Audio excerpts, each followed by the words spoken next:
함께 나눌 본문 말씀은 사사기 2장 6절에서 10절까지 말씀입니다. 사사기 2장 6절에서 10절까지 말씀입니다. 다 찾으신 줄 알고 제가 읽도록 하겠습니다. 전에 여호수아가 백성을 보내매 이스라엘 자손이 각기 그들의 기업으로 가서 땅을 차지하였고, 백성이 여호수아가 사는 날 동안과 여호수아 뒤에 생존한 장로들 곧 여호와께서 이스라엘을 위하여 행하신 모든 큰 일을 본 자들이 사는 날 동안에 여호와를 섬겼더라. 여호와의 종 눈의 아들 여호수아가 110세의 죽음에 무리가 그의 기업에 경내 에브라임 산지 가스 산 북쪽 딥낫 헤레스에 장사하였고, 그 세대의 사람도 다 그 조상들에게로 돌아갔고, 그 후에 일어난 다른 세대는 여호와를 알지 못하며 여호와께서 이스라엘을 위하여 행하신 일도 알지 못하였더라. 아멘. 오늘 본문은 사사 시대 도래의 그런 영적 배경을 보여줍니다.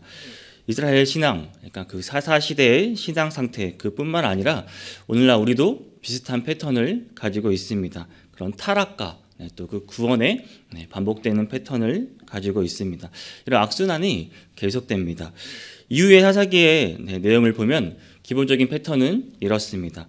백성들이 죄를 지으면 그다음에 하나님의 심판이 있습니다. 그러면 백성들이 회개하고 다시 또 하나님께서 그들에게 구원과 은혜를 베풀어 주십니다.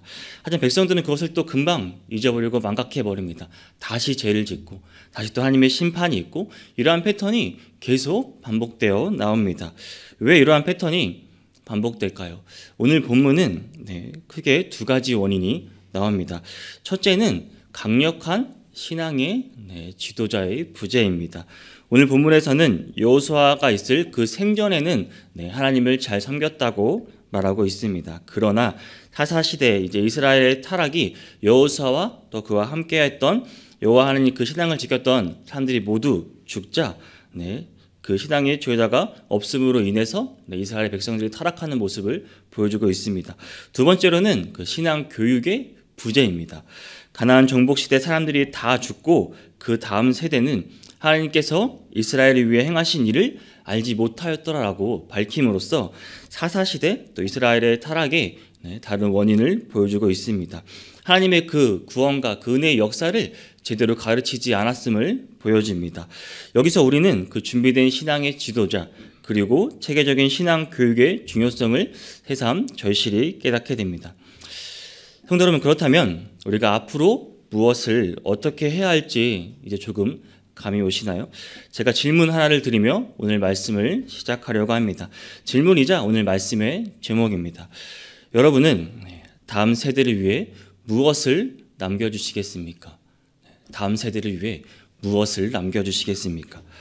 6절을 보겠습니다. 6절을 보면 전에 여호수아가 백성을 보내매 이스라엘 자손이 각기 그들의 기업으로 가서 땅을 차지하였고 라고 말하고 있습니다. 여기서 전에라는 말은 이제 여호수아가 죽기 이전을 말합니다. 좀 더 구체적으로 여호수아 24장 1절에서 27절에 기록된 그 세겜에서의 그 언약 갱신 그 후를 말합니다. 그러니까 이 말씀은 이제 이스라엘 백성들이 세겜에 다 모여서 하나님께 언약을 새로이 한 후에 각기 자신들의 기업으로 돌아가서 땅을 차지하였다는 것입니다. 그런데 여호수아 말씀을 보면 24장 27절 그 이후에 28절을 보면 백성을 보내어 각기 기업으로 돌아가게 하였더라. 그리고 29절에서 이 일 후에 여호와의 종 눈의 아들 여호수아가 110세의 죽음에라고 이어집니다. 그러니까 이후에 이스라엘 백성들이 어떠한 모습으로 삶을 사는지 대해서는 성경에서 언급하고 있지 않습니다. 여러분, 그들은 어떻게 살았을까요? 오늘 보면 10절을 보면 알 수 있습니다. 그 후에 일어난 다른 세대는 여호와를 알지 못하며라고 나옵니다. 이것이 무엇을 의미하겠습니까? 각기 자신의 기업으로 이들은 다 돌아갔습니다. 그렇죠? 땅을 차지하고 소유하고 그런 집을 짓고 이렇게 살았을 것입니다. 하지만 이들은 자녀들에게 하나님을 알리는 일은 소홀했다는 사실입니다. 일생을 광야와 전쟁터에서 살았던 이들은 이제 처음으로 땅을 차지하고 집을 짓고 경작하고 또 수확을 하기 시작합니다. 재밌었겠죠. 얼마나 재밌었겠습니까? 하지만 그들은 또한 무척 엄청 무척 바빴을 것입니다. 삶이 그렇죠. 자신의 삶에 빠져서 바쁘고 또 재미를 찾다 보니 하나님에 대해서는 어느 순간 소홀하게 되어버렸습니다. 자신들의 생전에는 그럭저럭 신앙을 유지하며 살았을지는 모르지만 후손들에 대한 그 신앙 교육은 그들에게 소홀했던 것입니다. 하나님의 진노가 끊이지 않았습니다. 이것이 가나안 시대를 살았던 이스라엘 백성들의 잘못이었습니다. 그렇다면 사랑하는 성도 여러분, 이러한 이스라엘 백성들의 잘못을 보면 단지 이스라엘 백성들의 잘못으로만 여길 수 있을까요? 지금 우리의 모습은 어떤지 한번 돌아보기를 원합니다. 우리도 흔히 이 땅에서 우리의 사업 또 우리의 일에 정신을 쏟다 보면 나도 모르게 기도하는 시간이 줄어들고 또 말씀 보는 시간을 멀리하게 되는 우리 자신을 보게 됩니다. 영적인 일에 우리는 소홀해지기 쉽습니다. 우리 부모님들의 모습 아닐까요? 저도 학창시절 청년시절에 아버지 얼굴을 거의 본 적이 없습니다. 그 정도로 저희 부모님들은 다 바쁘시고 저희가 그렇습니다. 저도 마찬가지입니다. 아들과 온전히 시간을 보낼 수 있는 시간이 없는 것이 현실입니다. 심지어 우리가 바쁘다 보면 하나님의 교제 시간을 낭비라고 생각하기도 합니다. 그저 당장 내가 바쁘니 기도하는 시간보다 또 말씀 보는 시간보다 내 일하기 바쁘고 내 삶을 살아가는 것 자체가 너무나도 바쁜 현실입니다. 이 땅에서 하루하루 살아가는 것이 너무나 버겁습니다. 정신없는 일상의 반복입니다. 하지만 사랑하는 성도 여러분, 이 땅에서 풍성한 수확을 얻기를 바라시나요? 이 땅에서 풍성한 수확을 얻으려면 당연히 땅을 열심히 갈고 경작해야 되겠지요.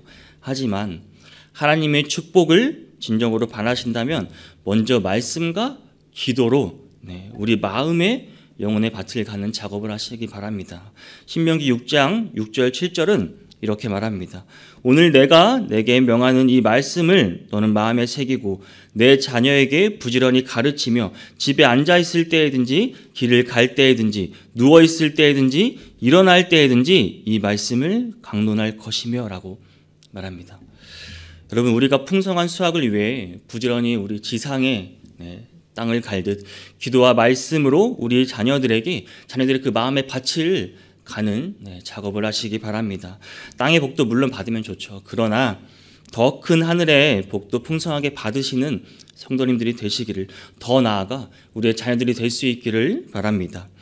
7절을 보면 이스라엘 백성들이 여호수아가 사는 날 동안과 여호수아 뒤에 생존한 장로들 곧 여호와께서 이스라엘을 위하여 행하신 모든 큰 일을 본 자들이 사는 날 동안에 여호와를 섬겼더라라고 말하고 있습니다.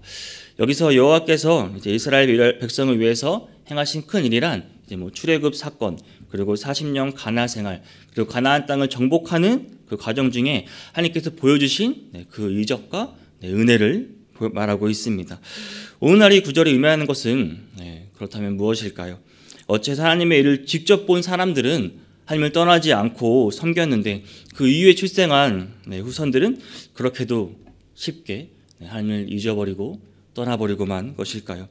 이유는 그 가나안 시대에 살았던 이스라엘 백성들은 본인들의 그 삶에서 하나님을 직접 체험하는 그 삶의 하나님의 그 신앙이 있었기 때문입니다. 그러나 그 후손들에게는 그러한 신앙이 없었습니다. 내가 만난 하나님이 삶에서 없었다는 말입니다. 가나안 시대에 얼마나 많은 우상들이 있었습니까? 현란한 문화가 빈번하던 시대였습니다. 그러나 이들은, 그 후손들은 그 현란한 문화와 이방 종교를 극복할 그 힘이 없었던 것입니다. 이처럼 삶에서 내가 살아있는 하나님을 경험하는 것은 매우 중요합니다. 오늘날도 마찬가지입니다. 오늘날 출애굽 시대처럼 이렇게 가나안 시대 같이, 또한 초대교회 같이 이런 많은 이적과 그런 기적을 볼 수 없는 것은 사실입니다. 어떻게 내가 삶에서 하나님을 경험할 수 있겠습니까? 그런데 여러분, 있습니다. 여기에서 기도가 필수적입니다. 우리는 기도를 통해서 살아계신 하나님을 만날 수 있습니다. 기도는 우리가 하나님을 만날 수 있는 교제의 장이며 우리가 하나님의 은혜로 또 우리가 임하는 그 축복의 통로입니다. 예레미야 29장 13절은 이렇게 말합니다. 너희가 온 마음으로 나를 구하면 나를 찾을 것이요 나를 만나리라 라고 말합니다. 또한 요한복음 15장 7절에서는 너희가 내 안에 거하고 내 말이 너희 안에 거하면 무엇이든지 원하는 대로 구하라. 그리하면 이루리라라고 말씀하셨습니다. 실제로 많은 믿음의 선조들이 또 기도를 통해 놀라운 은혜를 경험했습니다. 성경도 그렇게 말하고 있습니다. 그러므로 우리가 하나님을 경험하고 우리 삶에서 하나님을 만나고 그 살아있는 신앙을 갖고 세상을 이기는 삶을 사시기를 바랍니다. 기도의 열정을 내시기 바랍니다. 분명 하나님은 간절히 구하고 찾으시는 자에게 하나님의 은혜를 베풀어 주실 것입니다. 8절과 9절을 보면 이제 이스라엘 백성들의 신앙에 그 큰 힘을 줬던 여호수아의 죽음과 장래에 대하여 나옵니다.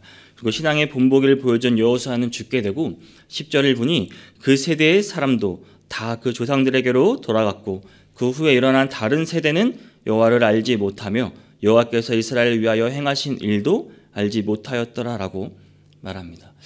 이것은 단순한 서술이 아닙니다. 그런 가나안 시대 이후의 그 다음 세대 이후 사사기 내용을 보면 이 배경이 되는 전체 영적 배경이 되는 중요한 말씀입니다.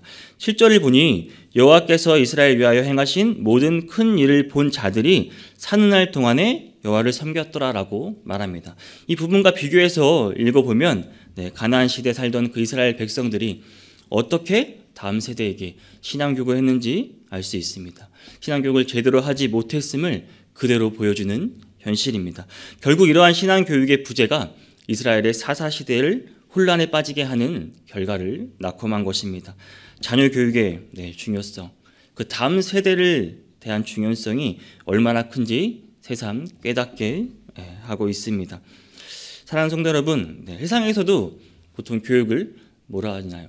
교육을 100년 대계라고 합니다. 그렇죠. 100년을 내다보고 먼 장래를 내다보고 세우는 크고 중요한 계획을 교육이라고 합니다.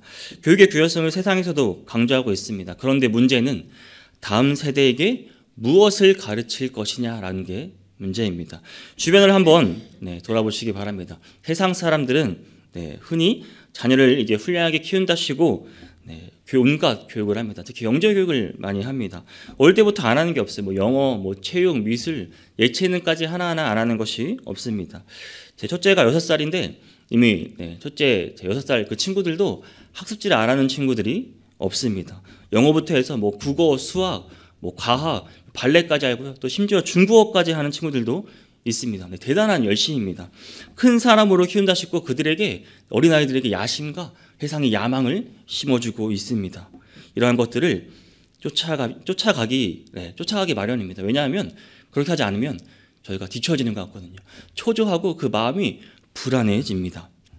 근데 우리는 이 점에 있어 짚고 넘어가야 할 점이 있습니다. 우리의 자녀들을 교육하면서 우리가 그들의 재능을 키운답시고 이러한 교육을 하면서 과연 이전에 우리가 그들에게 올바른 신앙과 올바른 인격을 키우고 있는지 우리는 한번 돌아볼 필요가 있습니다. 사랑하는 성도 여러분, 우리의 자녀를 아름답게 키우되 세상에서 뛰어난 자녀를 키우되 먼저 인격과 신앙을 제대로 된 사람으로 키우시기 바랍니다. 세상을 향한 야망과 야심이 아닌 하나님의 나라를 위한 비전을 가진 사람으로 키워야 합니다. 우리의 자녀들을 세상의 세속적인 부모들처럼 재능과 야심은 있으나 인격이 제대로 갖춰지지 않아 이웃에 혹은 나라에 폐해를 주는 사람으로 키우면 되겠습니까? 인격과 비전을 먼저 갖춘 인물로 키우시기를 바랍니다. 요셉과 다니엘처럼 하나님의 나라를 위해 크게 쓰임받을 수 있기를 바랍니다. 어떻게 해야 되겠습니까? 무엇보다 우리 자녀들에게 다음 세대에게 성경을 가르쳐야 합니다. 디모데후서 3장 16절입니다. 모든 성경은 하나님의 감동으로 된 것으로 교훈과 책망과 바르게 함과 의로 교육하기에 유익하니라고 말하고 있습니다. 성경을 통해 자녀들을 가르칠 때 우리가 다음 세대가 하나님의 사람으로서 또 하나님 앞에서 바른 인격과 바른 신앙을 가질 수 있는 그렇게 성장할 수 있는 겁니다. 근데 여러분 쉽지 않습니다. 저부터도 그래요. 이게 자녀를 키우지만 자녀 교육만큼 정말 쉬운 게 없더라고요. 제가 하는 말 행동 하나를 그대로 따라합니다. 진짜. 저도 깜짝 놀랄 때가 내가 이렇게 하나? 깜짝 놀랄 때가 되게 많습니다. 그리고 또 보통 밖에서 이제 또 일을 하다가 집에 들어가면 너무 피곤해요. 그렇잖아요. 그래서 나 하나 쉬기도 힘들고 나 하나 멈추기도 힘든데 또 아이들을 교육하자니 이런 시간 자체가 너무나 버겁고 힘듭니다. 그래도 여러분 이 기회에 큰 마음 먹고 도전하시기를 바랍니다. 도전하셔야 합니다. 잠언 22장 6절은 이렇게 말합니다. 마땅히 행할 길을 아이에게 가르치라. 그리하면 늙어도 그것을 떠나지 아니하리라라고 말합니다. 가르치셔야 합니다. 사랑하는 성도 여러분, 우리는 누구나 다음 세대를 위해 무엇인가를 유산으로 남겨주게 되어 있습니다. 우리는 누구나 죽음을 맞이하죠. 어떤 건가를 무엇인가를 물려줘야 합니다. 다음 세대를 무엇을 유산으로 남겨주느냐에 따라 다음 세대의 운명이 달려 있습니다. 우리의 자녀들, 우리 교회도 마찬가지입니다. 지금 우리가 어떻게 하냐에 따라 다음 세대의 운명이, 우리 교회의 운명이 바뀔 수 있습니다. 서두에서 했던 질문을 다시 드리겠습니다. 그렇다면 여러분, 다음 세대를 위해 무엇을 남겨주시겠습니까? 우리는 우리의 다음 세대가 하나님의 복을 받아 누릴 수 있도록 올바른 신앙을 유산으로 남겨줘야 합니다. 복의 근원이신 하나님을 바로 알고 섬기게 하는 것보다 더 큰 축복은 없습니다. 오늘 본문 보세요. 여호수아와 함께 신앙을 같이 했던 사람들이 죽자 이스라엘은 쉽게 타락하고 맙니다. 그렇죠?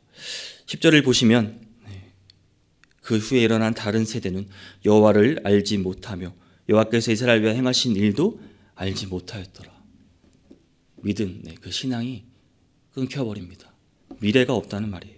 다음 세대를 위해 간절히 기도하는 하루가 되시길 바랍니다. 무엇보다 근데 우리가 먼저 그 삶에서 하나님을 경험하는 신앙을 보여줘야 합니다. 보는 게 있어야 그대로 배울 수가 있는 겁니다.